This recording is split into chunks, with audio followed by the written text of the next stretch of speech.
the performance today? Déjà, félicitations aux joueurs qui ont fait un très bon match. C'était pas facile pour eux mentalement. Après quand même ce bon match face à l'Égypte, on a perdu. Mais nous, en tant que compétiteurs, on préfère mal jouer et gagner que bien jouer et perdre. Donc c'était encore dans nos mémoires quelque chose encore de plus dans la tête. Donc c'était pas facile de préparer ce match parce que tout le monde... Donc il a fallu remobiliser. Le secret, il est le même. Je crois que je suis au pays depuis 7 ans maintenant. Que ce soit avec l'ASV Club ou l'équipe nationale, je fonctionne comme ça. C'est-à-dire que je ne prends pas des joueurs de complaisance, qui viennent regarder les autres. Je prends des joueurs qui doivent travailler à l'entraînement et en fonction de tel ou tel match. Et s'ils méritent de jouer, ils méritent de jouer. Moi, je n'ai pas la culture d'avoir comme ça des titulaires qui viennent et puis des autres qui les regardent. Et quoi qu'il arrive, qu'ils jouent bien, qu'ils ne jouent pas bien, c'est toujours les mêmes qui jouent, non?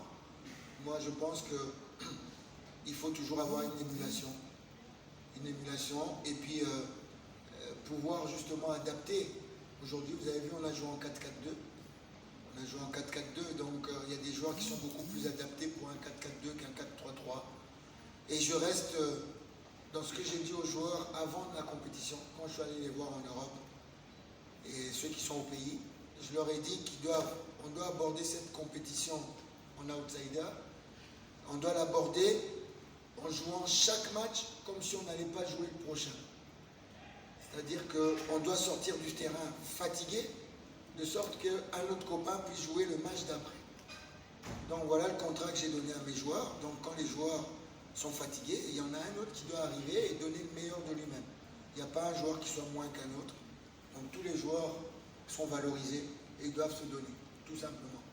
Aujourd'hui, on a décidé de jouer un 4-4-2, donc on a changé. Et je me demande toujours, ceux qui comptent toujours sur les mêmes joueurs, quand vous avez un joueur suspendu ou un joueur blessé, qu'est-ce que vous faites? Vous êtes démunis? Non?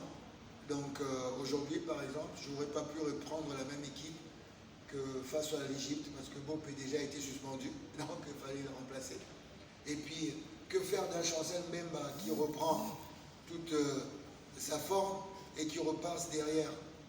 Vous ne le faites pas jouer? Donc voilà, j'ai un groupe de 23 joueurs et chaque match, j'essaie de mettre la meilleure équipe possible.